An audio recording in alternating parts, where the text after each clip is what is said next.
네, 안녕하세요. 한국문화예술교육진흥원 온라인 문화예술교육 추진단 안유민이라고 합니다. 오늘 저희 진흥원의 새로운 사업을 여러분께 소개할 수 있게 되어서 기쁘고요. 이 사업이 현장에서 고군분투하고 계실 매개자분들께 도움이 되었으면 하는 마음에서 사업 설명회를 시작하도록 하겠습니다. 이 지금 코로나 팬데믹 상황이 거의 2년 가까이 진행되고 있는데요. 이 상황에서 비대면 시대에서 예술과 만남을 어떻게 창의적으로 다시 새롭게 연계할 수 있을까라는 질문에서 이 사업이 출발을 하게 되었습니다. 이런 의미에서 좀 사업명이 길기는 한데 창의적 접촉을 위한 매개자들의 실험실 아르텍트 랩이라는 이름으로 이 사업이 탄생하게 되었고요. 사업 기간은 올 12월까지 진행하게 됩니다. 문화예술교육 매개자가 비대면 문화예술 교육의 경험과 역량을 확장할 수 있도록 그 참여자가 주도적으로 프로젝트를 기획 진행하는 이 일련의 과정을 지원하게 되는 사업인데요. 이제 다들 보셨겠지만 공모를 통해서 결국은 선정을 하게 되고 최대 30팀 지원을 지금 예정을 하고 있습니다. 그 프로젝트 유형과 금액에 대한 그러니까 지원 금액에 대해서는 조금 나중에 상세하게 설명드리도록 하겠습니다. 그래서 이제 무엇을 해야 하는가에 대한 부분이 굉장히 궁금하실 텐데 사실 저희가 이 사업에서 설정하고 있는 것은 이 주제 한 가지입니다. 비대면 상황에서 문화예술 교육으로 서로를 향할 수 있는 새로운 방법이라는 주제 하나를 두었고요. 이 주제 안에서 얼마든지 자유롭게 기획을 해주시면 되는데요. 그동안 하셨던 활동들을 돌아보면서 스스로에게 이 비대면 문화예술 교육에 대한 거창한 질문이라기보단 이 비대면 상황에서 여러 가지 교육을 하시고 활동을 하시면서 이게 맞을까? 이게 이렇게 해도 문화예술 교육이 맞을까? 등등 여러 가지 이제 궁금증, 생각들을 하고 계셨을 텐데 이 프로젝트 주제를 설정하심에 있어서 조금 도움을 드리고자 하는 마음에서 이미 지금 저희가 이 사업 설명회 전에 현장에 계신 선생님들께 어떤 질문을 갖고 있는지를 한번 여쭤봤습니다. 지금 소개를 드리자면 일단 보고 계신 것처럼 접촉이라는 키워드가 선생님들의 예술활동 혹은 문화예술교육 활동에서 어떠한 의미를 가지고 있는가. 그리고 많은 이제 재료와 교구들을 사용을 하고 계셨을 텐데요. 이런 비대면 상황에서 이런 재료들은 어떻게 적용할 수 있을까? 그리고 굉장히 철학적인 질문일 수도 있을 텐데 저희가 예술을 함에 있어서 감각, 촉각 이런 부분들을 굉장히 중시하는데 실제 감각하는 몸의 경계는 어디까지로 봐야 할까? 나의 손끝일까? 아니면 내가 쥐고 있는 이 연필이 접촉하고 있는 그 사각거림, 그 종이의 면까지가 내가 감각하는 몸의 경계일까? 그리고 비대면 문화예술 교육, 그러니까 뭐 온라인으로 하면 많이들 보셨겠지만 단순히 동영상을 시청하고 있다거나 그냥 하고 있는 강의를 보고 있는 그 학생들도 참여하고 있는 게 과연 맞는가? 그리고 비대면 상황 속에서 여러 가지 법률, 저작권 이런 문제들이 있을 텐데요. 뭐 그것을 제외하고더라도 그런 것들 이외에서라도 어떻게 그 강의하고 있는 나를 그리고 이 프로그램을 보고 있는 사람들을 보호할 수 있을까? 그리고 문화예술 교육자 간의 윤리적 책임엔 어떤 것들이 있을까? 이런 질문들을 저희에게 주셨습니다. 그래서 이러한 질문들은 이제 이건 예시일 뿐이고요. 아마 오늘 지금 참여해 주시고 있는 선생님 개개인마다 다 이러한 질문들을 하나씩 품고 있을 거라고 생각합니다. 이제 이러한 질문들에서부터 이 주제를 풀어 나가신다면 아마 어떤 프로젝트를 하실까에 대한 단초, 실마리를 제공할 수 있지 않을까라고 생각을 하고 있고요. 그리고 이제 좀 실질적인 안내를 드리고자 하는데요. 이제 프로젝트 유형입니다. 비대면 문화예술교육 탐색형과 비대면 문화예술교육 프로그램 개발형 이렇게 두 가지 유형 중에 한 가지를 선택하여서 신청하실 수가 있습니다. 아마 프로그램 개발형은 기존에 많이 이제 보셨던 프로그램 유형일 것 같고요. 아무래도 탐색형에 대한 궁금증이 더 많으실 것 같은데요. 이 탐색형은 실제 문화예술교육 프로그램을 하기 위한 뭐 강의 계획서, 뭐 기획서를 만든다든가 이런 단계 전에 실제로 문화예술교육을 하기 위해서 그 전에 사전적으로 알고 싶은 것들이 되게 많을 거라는 생각이 들었습니다. 그리고 실제로 그런 부분들, 내가 문화예술 교육을 잘 하기 위해서 궁금한 사항들을 풀 수 있는, 연구하고 조사할 수 있는 부분들이 지원이 됐으면 좋겠다라는 의견을 수렴을 해서 지금 이 탐색형이라는, 문화예술 교육 탐색형이라는 유형을 만들었고요. 지금 예시 보고 계시겠지만 지금 비대면 상황에서 실제 문화예술 교육 대상들을 그러니까 만날 수는 없지만 온라인 공간에서 혹은 뭐 특정 앱을 사용해서 어떻게 효율적으로 마주할 수 있는지, 뭐 새로운 접촉 방안을 제안을 해주시는 것도 가능할 것 같고요. 아니면 이 비대면이라는 특수한 상황에 그 각 교육 대상들마다 또 구체적인 특성이 있을 것 같거든요. 그런 특성들에 대한 분석이 필요하다라고 생각하시면 그런 것들을 어떠한 과정으로, 어떠한 형식으로 조사를 해보고 보고서를 제출하겠다라는 이제 그런 프로젝트 제안도 가능하시고요. 아니면 실제 이 코로나19 이후에 되게 많은 현장들이 국내외에서 이루어지고 있는데 어떤 시사점을 갖고 있는지, 실제 어떤 사례들이 있는지를 조사하고 분석해보겠다라는 제안도 가능하십니다. 지원 예산은 이 탐색형의 경우에는 1,000만 원 범위 내에서 이제 예산을 설정하시면 되고요. 다만 선정 후에 예산 검토를 통해 금액 조정은 가능합니다. 두 번째는 프로그램 개발형입니다. 아마 이제 그동안 많이 보셨던 유형이긴 할 텐데 조금 다른 점이 있다라고 하면 저희는 실행을 전제로 하고 있지는 않습니다. 그래서 일단 이 비대면 상황에서 할 수 있는, 그리고 어떻게 효과적으로 할 수 있는지를 고민을 하셔서, 그리고 방식도 꼭 비대면이 아니라 블렌디드까지 뭐 염두를 하셔서 문화예술 교육 콘텐츠를 개발하실 수 있고요. 그 예시로는 이제 프로그램 기획이 될 수도 있고요.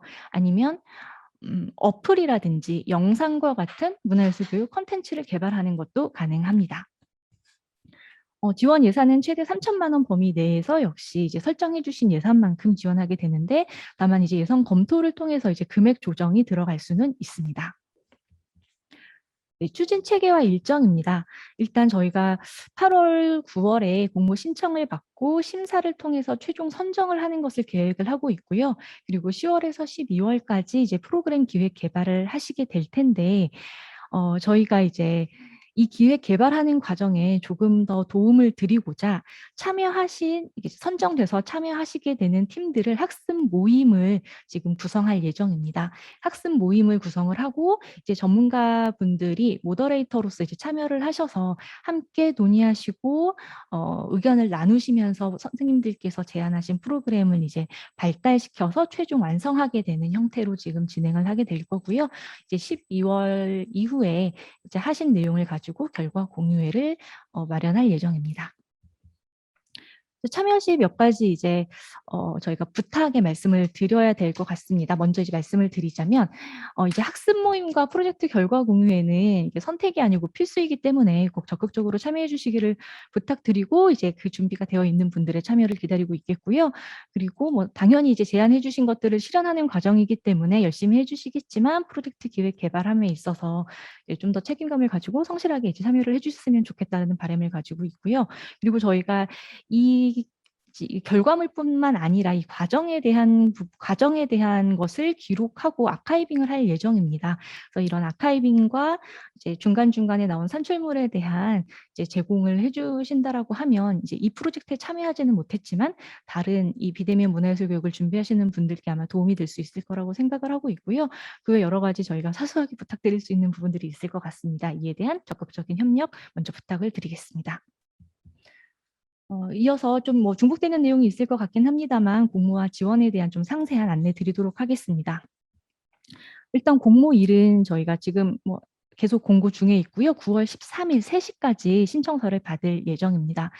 지원 대상은 문화예술교육 매개자라면, 그리고 또 예비 인력까지 포함하기 때문에 관심 있는 누구나 참여 가능하실 텐데요. 여기에 약간의 이제 제한 사항이라고 할까요? 네, 안내 드려야 될 상황이 있습니다. 뭐 개인으로도 당연히 참여 가능하시고요. 3인 이내에 이제 복수 인원을 팀으로 구성하셔서 참여하는 것도 가능할 텐데, 다만 이게 이제 사업 예산의 성격상 이 나라 도움이라는 교부 시스템을 통해서 예산이 교부가 되고 그리고 지출을 하셔야 되고 이제 마지막에 정산까지 완료를 해주셔야 되기 때문에 그냥 단순한 개인으로는 참여가 조금 어려우시고요. 사업자 등록증이나 고유 번호증을 소지하신 분들에 한해서 일단 참여가 가능한 상황입니다. 앞서 말씀드리긴 했지만 최대 30개 팀을 선정할 예정이고요. 저희가 팀 규모를 확정하지 않은 이유는 이제 금액이 인류형 같은 경우에 탐색형 같은 경우에는 1,000만 원, 그리고 프로그램 개발형 같은 경우는 3천만 원으로 3천만 원의 그 범위를 두고 각 팀에서 제출하신 편성하신 예산으로 이제 진행이 될 거라서 예산에 이제 전체 예산의 한도가 있기 때문에 그 예산에 맞춰서 팀이 선정될 수밖에 없어서 지금으로서는 정확히 몇 개 팀이라고 말씀드리긴 어려울 것 같고요. 네, 30개 팀이 최대 이제 많이 뽑혔을 경우에 예산 범위 내에서 30개 팀이 이제 선정될 예정입니다. 접수는 이메일을 통해서 진행이 되고요. 제출 서류는 신청서와 개인정보 활용 동의서 각 일부인데요. 아마 들으시면서 궁금한 사항 되게 많으실 것 같아요. 그 궁금한 사항 있으시면 채팅창에 일단 적어주시면 저희가 지금 기록해서 쉬는 시간 이후 질의 답변 시간에 안내 드리도록 하겠습니다. 네. 공모는 이제 참여자 모집 접수가 끝나면 우선 서류 심사가 진행이 될 거고요. 필요시 추진이라는 거는 저희가 이제 들어오는 그러니까 신청 건수에 따라서 50건이 넘을 경우에는 서류 심사를 1차 진행을 해서 1.5배수로 추린 다음에 그리고 면접 심사를 진행을 하게 되고요. 면접 심사는 이제 팀별로 개별적으로 심층 인터뷰를 추진을 하게 됩니다. 그래서 이 심사 과정을 거친 다음에 최종 합격자 발표가 날 예정입니다. 네, 다시 한번 이 부분은 중요해서 한 번 더 설명드리고자 합니다. 일단 지원 내용은 자율적이고 실험적인 이 창의적 접촉에 대한 프로젝트를 기획하고 개발하는 것을 지원을 하게 되는데요. 설명드린 대로 1유형인 문화예술교육 사전 탐색형과 2유형인 프로그램 개발형 이렇게 두 가지로 나뉘어져 있습니다. 이제 두 가지의 큰 차이는 아무래도 프로그램을 개발을 하는 게 앱이라든지 영상이라든지 이런 것들이 들어가는 부분이 있어서 예산의 규모가 조금 더 크게 지원이 된다라는 점이 가장 큰 차이일 것 같습니다. 네, 그리고 이런 이제 금액 지원뿐만 아니고 저희가 이 개발을 함에 있어서 이제 참여자들 간에 좀 커뮤니케이션도 돕고 그리고 상호 학습을 촉진하기 위한 이제 학습 그룹을 운영을 할 예정입니다. 그래서 이제 한 5개 그룹 정도로 한 그룹을 구성을 할 예정이고요. 4회 이상의 온오프라인 회의라고 해야 할까요? 네, 학습 모임이라고 해야 할까요? 네, 4번 정도의 만남을 지금 예정을 하고 있습니다. 그리고 이렇게 열심히 어렵게 이제 하신 결과물은 저희가 공유회를 통해서 충분히 확산되고 알릴 수 있도록 지원할 예정입니다. 네, 신청 자격이랑 유의사항입니다. 네, 당연한 얘기지만 이제 신청서는 지정 양식에 꼭 작성을 해주시고요. 그 신청 양식도 이후에 좀 설명을 드리도록 하겠습니다. 그리고 제출해 주신 서류는 반환드리기 조금 어려울 것 같고요.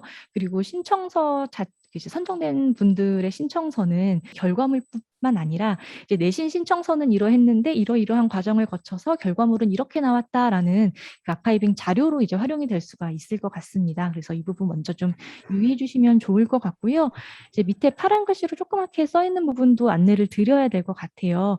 일단 이 지금 결과물들은 진흥원과 참여해서 이제 개발하신 분들의 공동 소유로 할 예정이고요. 공동 소유로 하는 이유는 이제 선생님들도 이걸 가지고 논문을 하시든지 어떻든 활용을 하실 계획이 있으실 거고 저희도 이거를 홍보하고 확산하기 위해서는 저희도 이제 이 부분을 좀 활용할 수가 있어야 해서 일단 공동 소유로 설정을 하고자 하고요. 일단 기본적으로 이제 이 기본적으로라는 표현을 하는 이유는 아마 나중에 아시게 될 텐데요. 이 결과물은 비영리 목적으로 활용 가능하십니다. 다만 영리 목적으로의 사용은 지금 제한하고자 하고 있고요. 그리고 이제 개발하시는 프로젝트에 이제 인용되고 활용되는 내용들은 미리 저작권에 대한 부분을 이제 해결을 해주셔야 된다라는 점 꼭 유의 부탁드리겠습니다. 네. 이제 신청서에 대해서 잠깐 안내 드리려고 합니다. 그러니까 참여 지원 신청서는 이제 앞부분에 이제 일종의 개요와 뒤에 어떤 내용을 하실 건지 이렇게 크게 두 부분으로 나눠져 있다라고 보시면 될 텐데요. 이 내용들이 결국 심사랑도 이제 연결이 돼 있어서 조금 설명을 드리고자 합니다. 신청서 보시면 신청 유형은 이제 단체, 그러니까 3명 정도의 그룹으로 해서 단체로 신청하시느냐, 개별로 신청하시느냐 선택해 주시면 되시고요. 사업자 등록증이라고 되어 있지만 고유 번호증도 포함입니다. 이게 실제 있는지 없는지 이제 체크를 해주시면 되고, 만약 없으신 경우에도 참여는 가능하기는 하지만 선정되신 이후에는 꼭 이 고유 번호증이나 사업자 등록증을 발급을 받으실 수 있어야지만 이제 예산 교부라든지 사업 참여가 무리가 없습니다. 네, 대표자에 대한 성함 이제 당연히 적어 주셔야 될 거고요. 이제 참여하시는 모든 분들의 서명이 필요합니다. 네. 그리고 이런 개요가 끝나면 프로젝트 계획서를 이제 제출을 해 주셔야 될 텐데, 질문이 조금 아마 그동안 보셨던 기획서 양식이랑 조금 다를 수 있을 것 같습니다. 이게 새로 시작하는 사업이고, 그리고 좀 더 이 창의적 접촉이라는 주제를 얼만큼 고민을 하시고 이거를 이제 연구하고자 하시는지 좀 의지를 보기 위해서 조금 세세하게 적어봤는데요. 이제 이 프로젝트에 참여하시고자 하는 이유, 그리고 이 창의적 접촉이라는 주제어가 어떤 의미를 갖고 진행하시는 프로젝트와 어떻게 연관이 되는지를 적어달라는 부탁을 지금 드렸고요. 그리고 이 프로젝트를 통해서 제가 아까 질문에 대한 얘기를 드렸었는데, 어떤 질문을 던지고 또 그 질문에 대한 답을 구하고자 하시는지, 그리고 프로젝트의 구체적인 내용과 이 프로젝트를 통해서, 이 참여를 통해서 얻고 싶은 것이 무엇인지를 저희가 여쭙고자 합니다. 네, 그리고 일정과 그다음에 참여자들의 역할에 대한 내용들이 지금 기재하게끔 되어 있고요. 그리고 이제 아마 예산도 이 예산, 그러니까 제출하신 예산에 따라서 지원금이 결정되기 때문에 굉장히 중요한 부분입니다. 이제 프로그램을 기획하시는 데 있어서 어떤 예산, 어떤 항목이 필요하신지 적어 주시면 이걸 검토해서 저희가 최종 지원 예산을 결정할 예정입니다. 네, 그리고 개인정보 제공과 활용에 대한 동의서를 이제 받아야지만 참여하시면서 저희가 뭐 연락을 드리거나 할 때 쓸 수 있을 것 같고요. 네, 계속해서 참여자 심사와 선정에 대해서 좀 안내 드리고자 합니다. 심사는 이제 저희가 9월 3, 4주에 진행 예정인데요. 설명드린 것처럼 서류 심사와 면접 심사 이제 2번에 걸쳐서 진행이 됩니다. 네. 서류 심사의 경우에는 사업의 이해도와 프로젝트 내용의 구체성, 여기서 이제 보시면 아시겠지만 구체성이라는 게 내용을 자세하게 써달라라는 게 아니고요. 네, 프로젝트에 따른 기획 의도와 내용이 어느 정도 수준까지 올라와 있는지, 그리고 세부 일정이라든지 예산 같은 게 합리적으로 책정되어 있는가를 보는 항목이고요. 그리고 프로젝트가 얼만큼 독창적인가에 대한 이제 실험성까지 해서 총 100점의 심사 기준으로 서류 심사가 진행이 되게 되고요. 면접 심사의 경우에는 실제로 이제 심사위원들과 개별적으로 심사를 진행을 하시게 될 텐데, 네, 사업 참여의 동기라든지 발전 가능성이라든지 이제 협력과 공유의 의지와 같은 조금 더 정성적인 내용을 보게 됩니다. 그래서 최종 이 선정 발표는 10월 1주를 예상하고 있습니다. 네, 그래서 9월 13일 3시까지 참여자 모집이 진행이 되고요. 그리고 참여자 선정은 9월 3, 4 거쳐서 최종 10월 1주에 발표를 하고, 프로젝트 기획 개발이 10월부터 12월까지 진행이 되고, 결과를 이제 12월까지 제출하는 일정으로 지금 진행을 하고자 합니다. 네. 그래서 아마 궁금하신 사항 많으실 거예요. 오늘 이 시간 통해서도 물어보실 수 있고, 추후에라도 궁금하신 사항 있으면 지금 나가고 있는 메일과 번호로 연락 주시면 되고요. 문의 시간 참고해 주시면 좋을 것 같습니다. 사람, 사물을 알고 싶은 욕구, 그것들을 만나는 방법. 나는 문화예술교육 활동가로서 스스로에게 어떤 질문을 하고 어떻게 실천해 왔나요?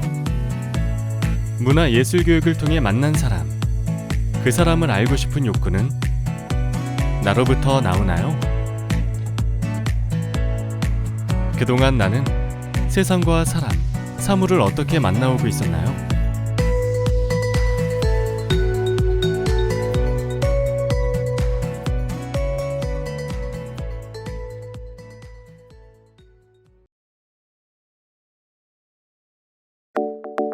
창의적 문화예술 교육의 접촉. 접촉은 나의 예술 활동에서 어떤 의미일까요? 온라인 비대면 환경에서 문화예술 교육 활동과 관련된 재료들을 나의 창의적인 선택을 방해하지 않는 선에서 어떻게 활용할 수 있는 방법이 있을까요? 내가 느끼는 몸의 경계는 어디일까요? 피부는 몸의 경계일까요? 그렇다면 내가 쥐고 있는 스마트폰과 내 몸 사이의 감각의 교류를 어떻게 바라볼 수 있을까요? 나에게 몸은 무엇인가요? 그동안 나는 몸을 통해 다른 이와 만나왔고 접촉했습니다. 온라인 비대면 환경에서 몸에 대해 존재론적인 질문을 던져본다면 어떨까요? 비대면 문화예술 교육을 통한 만남에서 나는 무엇과 접촉하고 누구와 연결되고 싶어 할까요?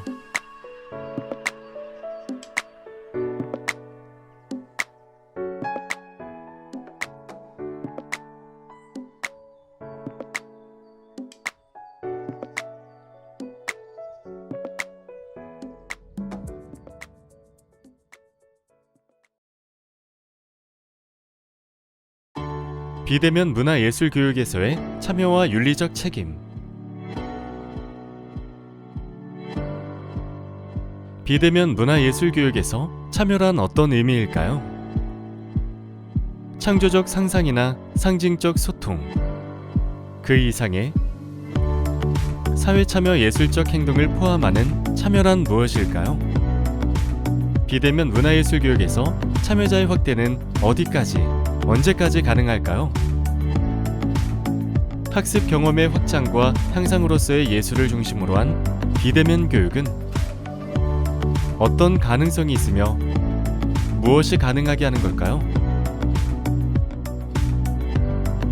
나는 비대면 상황 속에서 어떤 창의적인 방식으로 사람들을 보호할 수 있을까요? 지금 이 상황에서 문화예술교육자에게는 어떤 디지털 시민의식이 필요할까요?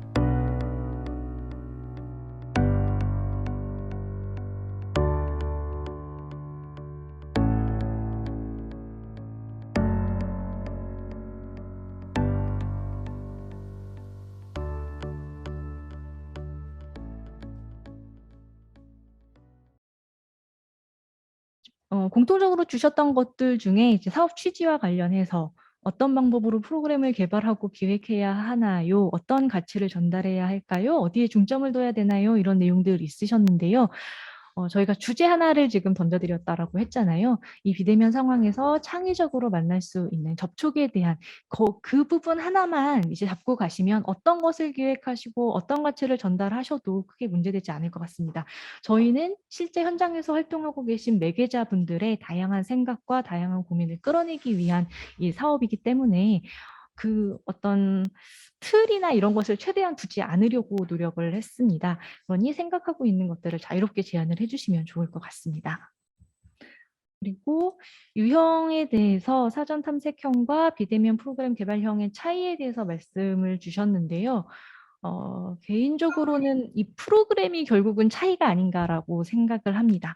이제 문화예술교육 그동안 이제 하시면서 어떤 누구를 대상으로 어떤 프로그램을 몇 차시를 어떻게 이걸 항상 이제 염두에 두셨을 텐데 사전 탐색형은 그런 프로그램 자체를 하시는 게 아니라 그 프로그램 기획 전에 실제 이런 프로그램을 하기 위해서 혹은 꼭 프로그램을 염두에 주지 않더라도 문화예술교육을 함에 있어서 그동안 궁금하셨던 것들을 정말 탐색해보는 과정이라고 생각을 해주시면 될 것 같고요.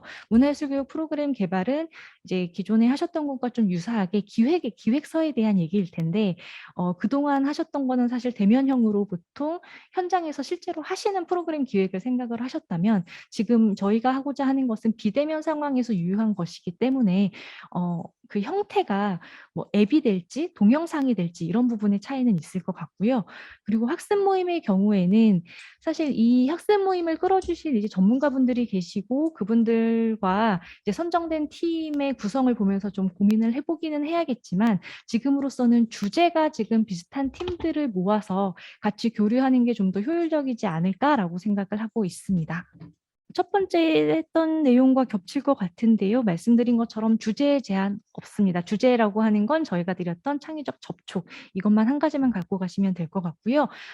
몇 차시에 대한 부분도 없습니다. 다만 차시에 따라서 예산의 부분에서 좀 차이가 있을 수는 있을 텐데 몇 차시 이상을 꼭 개발해 주세요라는 거는 이번에 두지 않았습니다. 뭐 뭘 해도 되나요? 누구를 대상으로 해도 되나요? 뭐 이런 얘기들이 되게 많았는데요. 네, 모두 자율입니다. 하시고 싶은 것들을 비대면 상황에서 창의적으로 새롭게 어떤 고민을 가지고 프로그램 혹은 프로젝트를 기획하시고자 한다면 그 어떤 것도 환영합니다. 그 실행에 대한 부분은 저희가 실행을 예정하지 않는다라고 말씀을 드렸는데요. 지금 사실 사업 기간도 그렇고 이 비대면이라는 특수성 그리고 이 사업의 일종의 어떤 사실 결과물이 나올지 저희도 모르는 상황이고 하여 이걸 실제 대상에게 실행하는 것까지 저희가 꼭 해주세요라고 말씀드릴 수는 없고요. 다만 프로그램을 개발하심에 있어서 수정하고 보완하는 과정을 위해 파일럿 테스트를 해보겠다라고 하면 그거는 얼마든지 가능합니다만 꼭 누구를 대상으로 몇 차시 이상의 프로그램까지 실행하고 그 결과를 제출해야 하느냐라고 하면 그 부분은 아닙니다. 그리고 프로젝트 진행 결과는 아마 저희가 이제 선정된 팀에 한해서는 실행 보고서 양식은 이제 드릴 수밖에 없을 것 같고요. 실행 보고서는 사실 어찌 보면 과정에 대한 내용부터 이제 결과물에 이르기까지 다 총망라되는 형식일 것 같고요. 그리고 실제 뭐 앱을 만드신다거나 뭐 영상을 만드시는 분들은 그 이제 최종 결과물까지 제출하셔야 됩니다. 그 예산 관련해서도 문의가 좀 많았습니다. 일단 그 연구개발비에 저희가 개인당 100만 원으로 책정을 해놨는데요. 이거는 일종의 기획비로 봐주시면 될 것 같습니다. 기획을 하심에 있어서 저희가 최대 한도로 설정해 놓은 게 100만 원이고요. 만약에 기획뿐만 아니라 이제 뭔가를 앱을 만드시는데 본인이 그 기술을 가지고 있어서 뭐 자격을 가지고 있어서 직접 하시겠다라고 하면 이제 자료와 증빙도 하겠지만 그 경우에는 별도 예산 책정은 가능합니다. 또 상한선은 지금 뭐 그러니까 1,000만 원, 3,000만 원이라는 범위 외에 특별히 어떤 항목에 대한 그 제한은 없습니다. 그리고 예산 집행도 사업 기간인 12월 이내에 끝내야 합니다.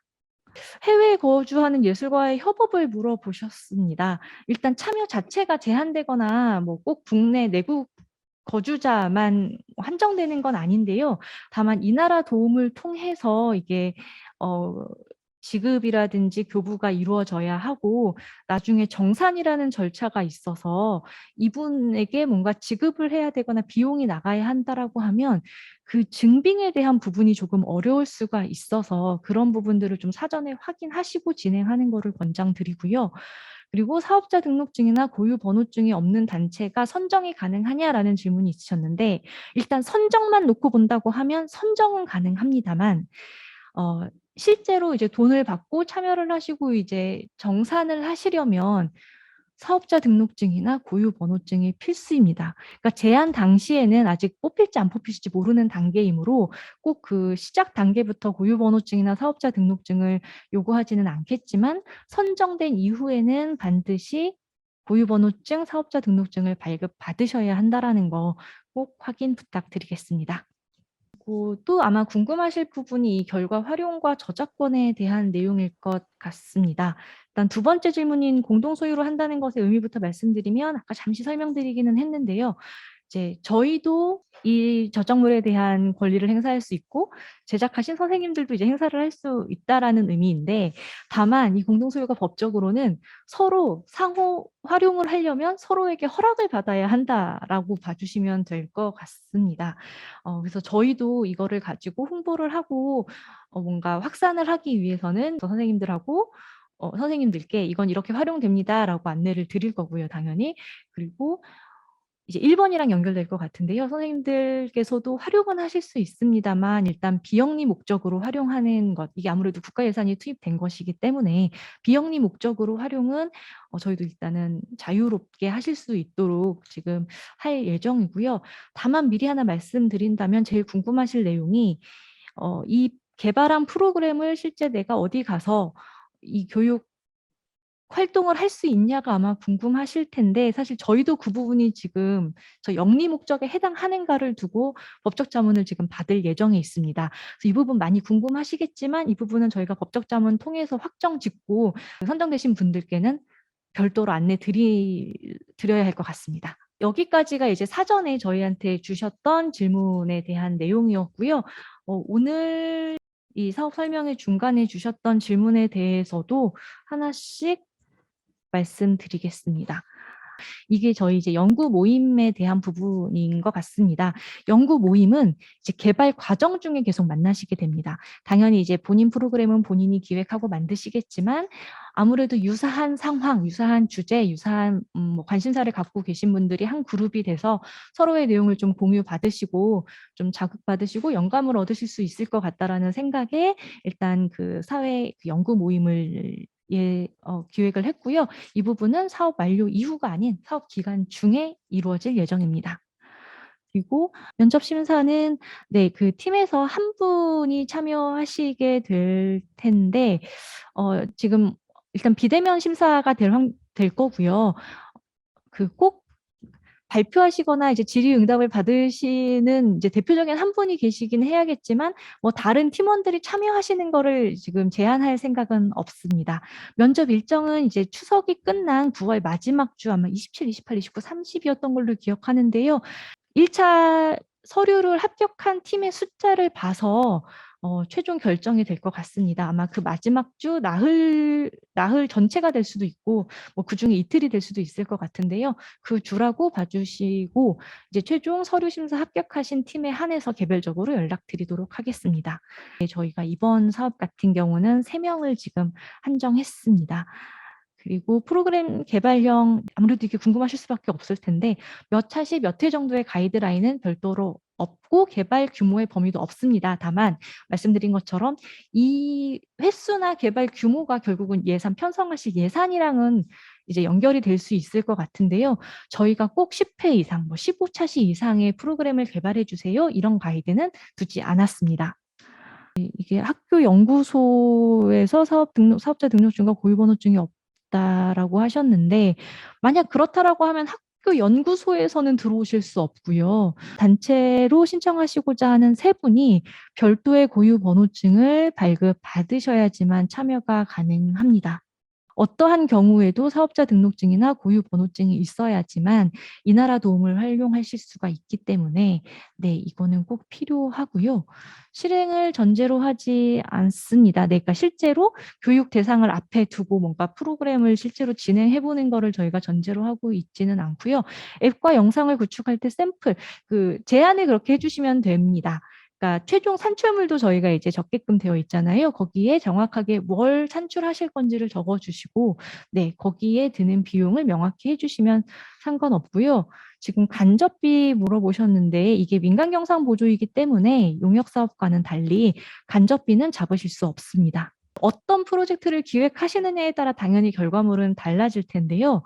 일단 결과물만을 저희가 받지는 않습니다. 이 사업 자체는 이제 중간중간 아카이빙 때문에 이제 중간 기록들을 이제 요청을 드릴 수밖에 없을 것 같고, 만약에 탐색형으로 해서 무언가를 조사하시겠다라고 하면 그 조사의 일련의 과정들이 일종의 뭐 연구 보고서 형태의 결과물이 나올 수 있을 것 같고요.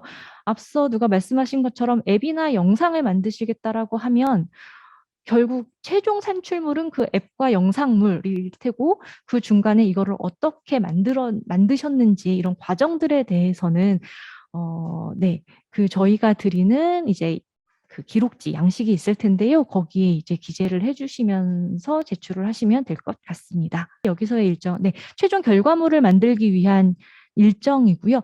만약에 그 프로그램을 실행하신다라고 하는 게 지금 12월 이내에 개발을 하시고 실행까지 저희 예산으로 하시겠다라고 하면 네, 그거는 이제 12월 그 일정표 안에다가 그 실행 일정까지 다 적어 주셔야 되고요. 어떻든 최종 결과물을 어디까지 실행까지를 이 프로젝트에 하시고자 하는 과업이라고 하면 네, 전체를 12월에 끝내야만 합니다.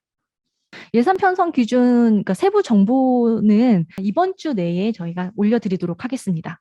저희가 아까 말씀드렸던 것처럼 이게 저희도 지금 좀 법적 자문을 명확하게 받아보고자 하고 있습니다. 그래서 지금 네, 이 부분은 저희가 정확한 법적 자문을 거친 후에 선정되신 분들께 다시 한번 말씀드리도록 하겠습니다. 저희가 일단 지금 상황에서는 대면은 어려울 거라고 보고 있고요. 일단 이 프로젝트 자체가 비대면에 대한 프로젝트인데 대면을 네, 강제할 수는 없을 것 같고요. 그 거주 지역이나 이런 것들을 확인해서 가급적 비대면으로 진행할 수 있도록 하겠습니다. 여기서 이제 나온 저희 사업 프로젝트의 마지막 결과물을 유튜브에 업로드 하냐라는 의미이시겠죠? 저희가 성과 공유를 통해서 이제 나온 결과물들에 대한 부분을 이제 전시 혹은 뭐 공유 확산할 수 있을 것 같기는 한데요. 그게 유튜브라는 이제 특수 플랫폼을 이용할 것인지는 네, 이거는 저희가 성과 공유회를 좀 더 기획을 해봐야 할 것 같습니다. 근데 이제 스스로 개인이 선생님이 개발하신 거를 그냥 개인적으로 유튜브에 할 수 있냐라고 물어보신다면 공동 소유이고 비영리로는 활용 가능하기 때문에 유튜브에 영리로 올리신다라고 하면 그건 가능할 것 같습니다. 기존 사업자 등록증 사용해서 지원 가능합니다. 업종 제한이 사실 이게 사업지 돈 나갈 때 업종과 업태가 맞지 않으면 사실 나갈 때 좀 문제가 있을 수가 있어서 어떤 업종을 갖고 계신지는 모르겠지만 가급적 교육, 뭐 기획, 연구 이런 쪽으로 맞춰져 있는 게 좋을 것 같습니다. 네, 사업자 등록증이나 고유 번호증이 있어야지만 이 사업에 지속적으로 참여 가능하십니다. 개발하신 프로그램을 교육 활동을 하시는데 쓰시겠다라고 할 때 이게 영리인가 비영리인가에 대한 부분은 지금 저희가 검토할 예정입니다. 그래서 그 검토 결과에 따라 프로젝트 이후에 그 부분을 이게 아무런 뭐 금액도 받지 않고 그러니까 어떠한 예산 지원 없이 그냥 실행을 하시는 거라고 하면 그거는 가능합니다만 이제 그 프로젝트를 하시기 위해서 어딘가에서부터 뭐 돈을 받으시거나 지원을 하신다라고 하면 그게 영리에 해당되는지 여부를 한번 확인을 해봐야 해서 그 부분이 확정이 되어야지만 그게 어떻게 진행될 수 있을지를 설명을 드릴 수 있을 것 같습니다. 네.